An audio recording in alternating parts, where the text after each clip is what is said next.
this chapter, we will be doing the chi-square test of independence. The first thing we need to know for this test is the degrees of freedom for the distribution. Like the t-distribution, the chi-square distribution is based off of degrees of freedom. So you can look at it this way. It becomes more normal as it gets more degrees of freedom. Let's change the degrees of freedom right here from 1 to 2 to 3 to 4 to 5 to 6 to 7 to 8 to 9. It can even have 50 degrees of freedom, 100 degrees of freedom, 1,000 degrees of freedom, or it won't display that on this one, but 150 degrees of freedom, and you see it becomes more and more normal. So with that in mind, let's figure out which chi-square distribution we are using here. Now the formula is rows minus 1 times columns minus 1. Look at your matrix right here. What is it? It's a 2 by 2. Now don't add up the totals. A lot of people do that by mistake. That's very bad. This is a 2 by 2 because there's 2 levels of breastfeeding and 2 levels of epidural. So a 2 by 2 turns into a 1 by 1. If it was a 3 by 3, which it's not, it would turn into a 2 by 2. A 5 by 4 turns into a 4 by 3. Just reduce it by 1 by the rows and the columns. 2 by 2 is 1 by 1, and that is 1 degree of freedom. Just take 1 times 1, and that's your answer. The smallest expected cell count. Now for this, we can look at the smallest row total right here and the smallest column total. Now there is a condition we'll talk about here in a little bit, and it's why we're doing this. We always should check the smallest expected cell count.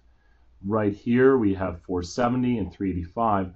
Let's talk about the formula for expected cell count. And there's a very important formula that oftentimes appears on the test. And let's bring this over here into Paint. So to talk about the formula, it is row total times column total over grand total. So to do this right here, let's visualize it. If we have, let's put this in red, row total, actually this is column total, and there's row total, and we need to times them by each other.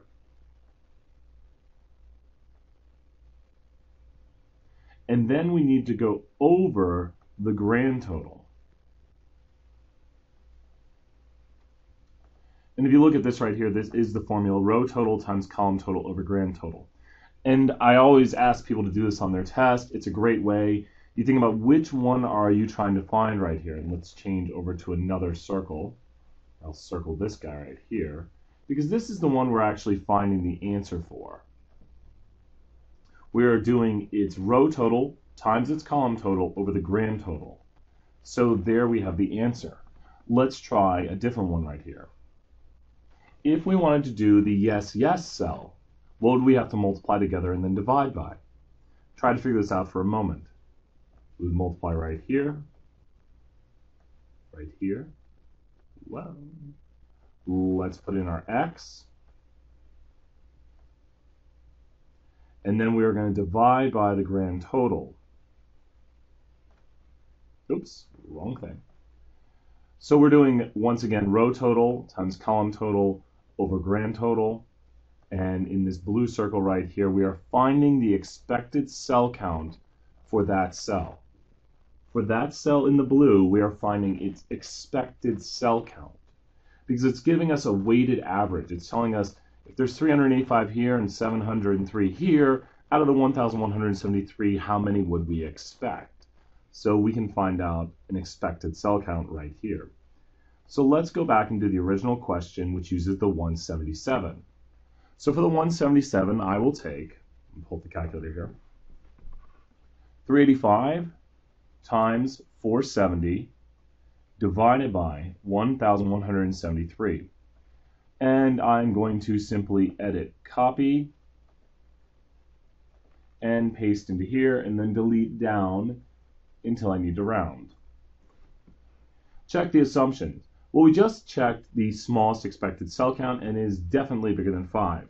We always have randomization, independence, and 10%, and it doesn't really say in these problems. I kind of get angry at some of these problems because it doesn't say they were randomly selected, and we would have to assume this is less than 10% of all mothers, which that seems to be true.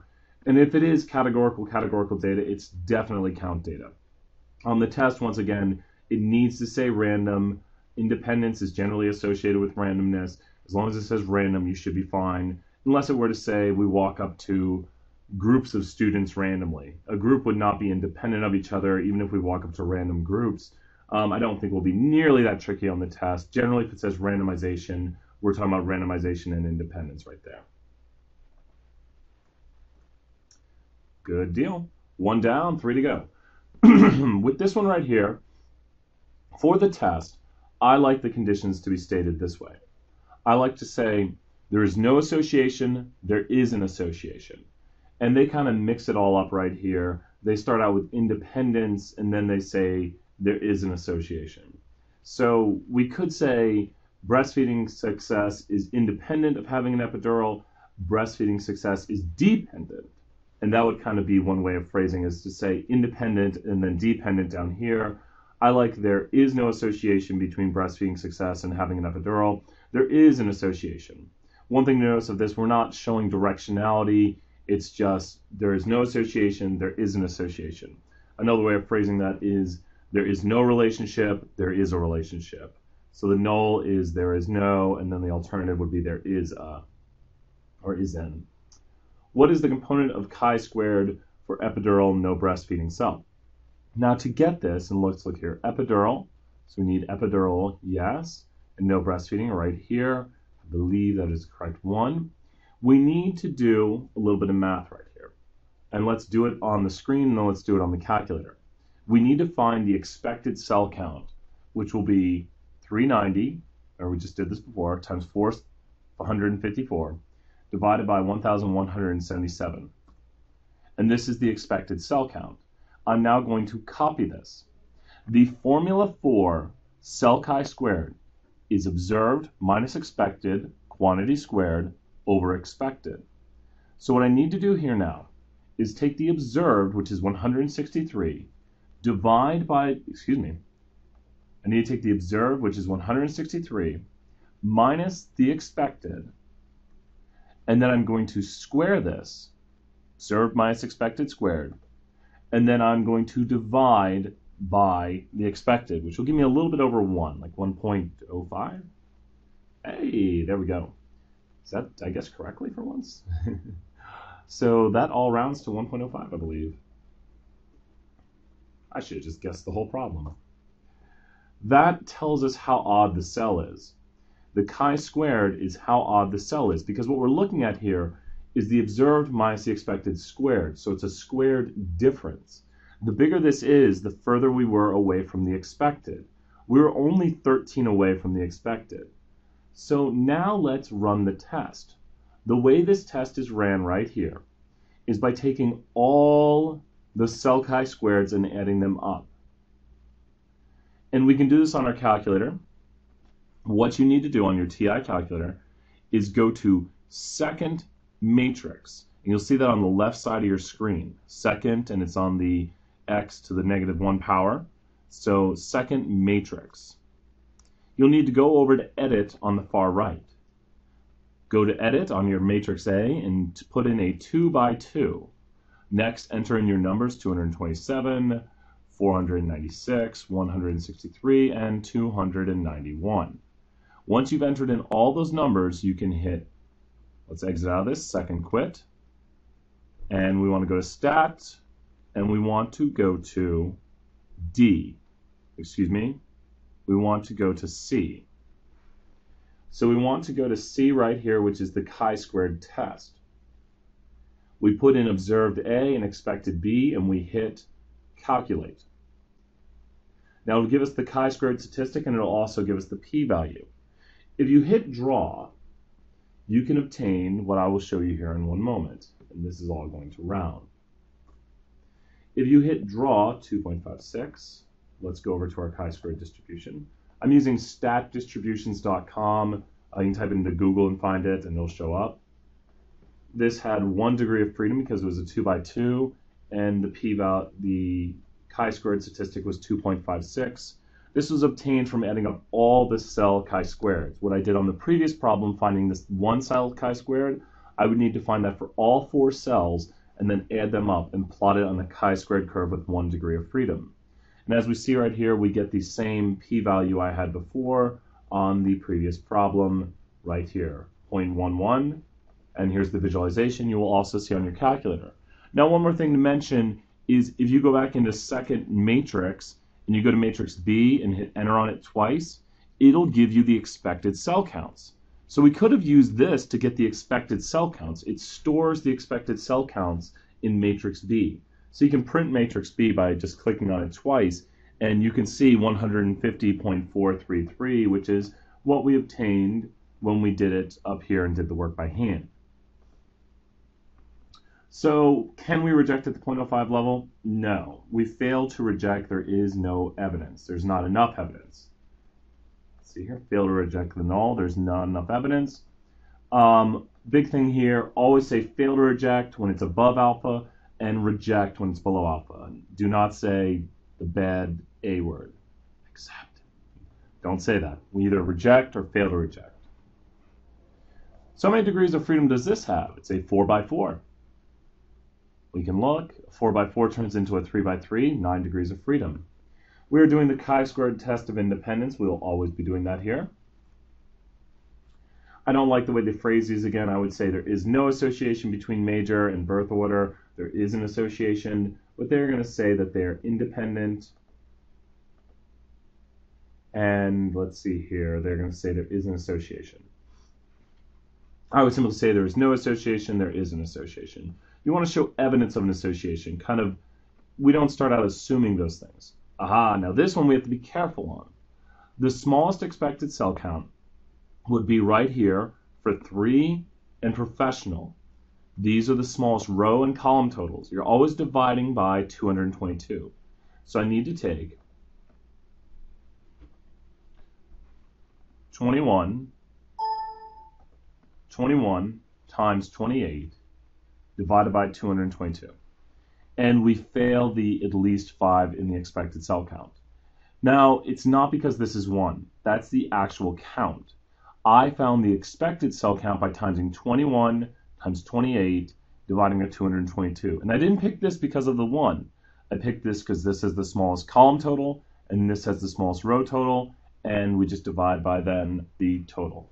It's not always going to be the one with the smallest number. If this had said 20 right here, then it would have been this one. And it doesn't matter that this says 6. It needs to be smallest column totals times smallest row total.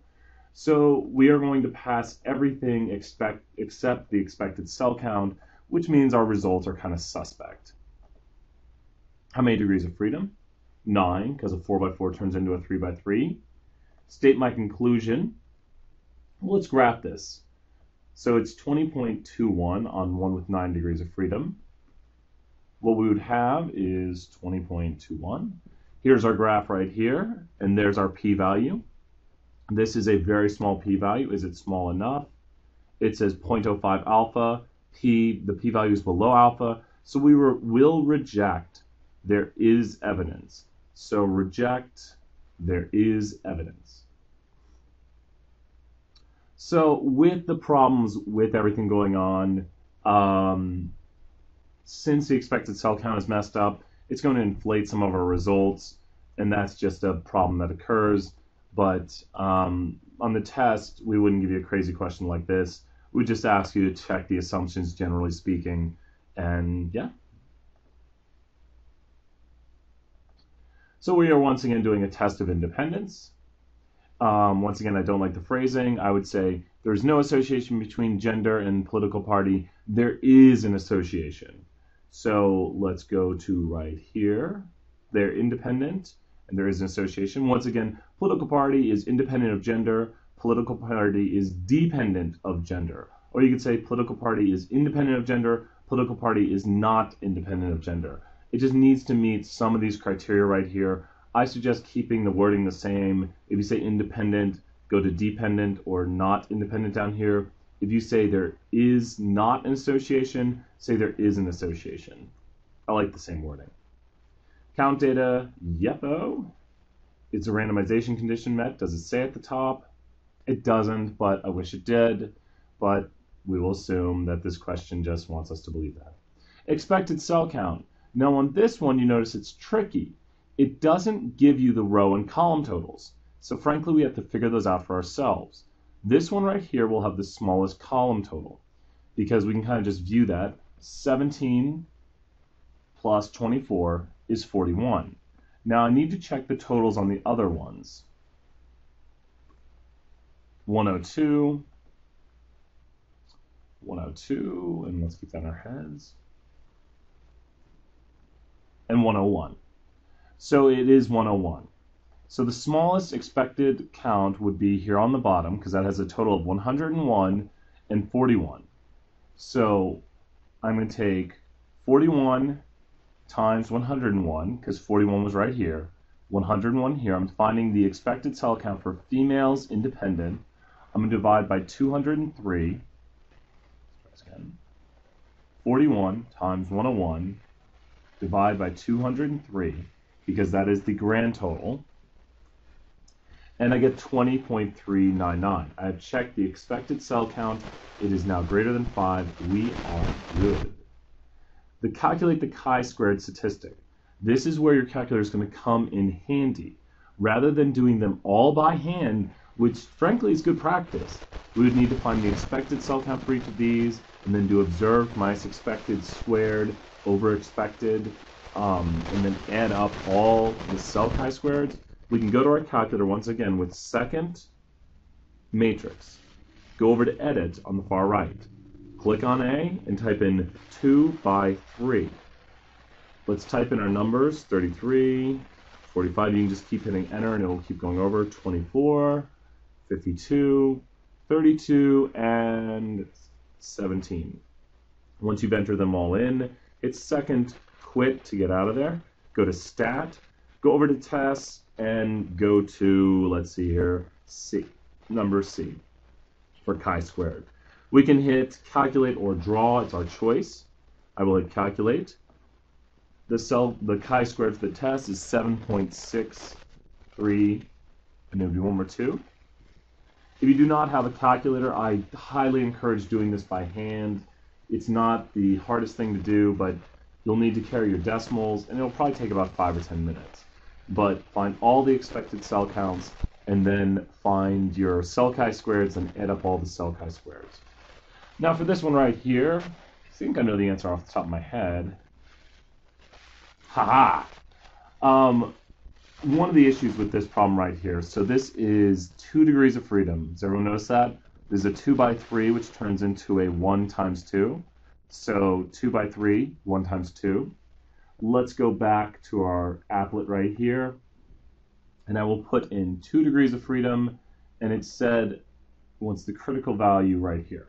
Now, I've noticed this on this one.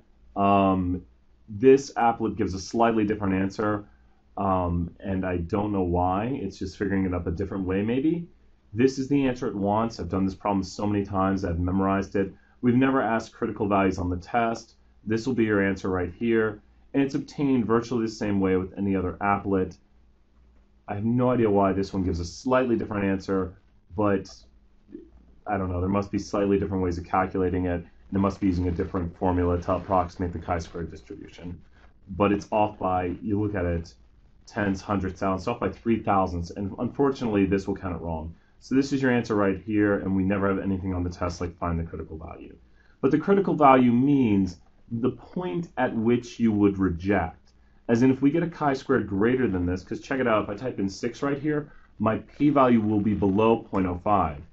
And this doesn't carry out enough decimals, but if we start doing this, you'll see it, that it's moving over, and the p-value is getting smaller. The critical value is the point at which you would reject.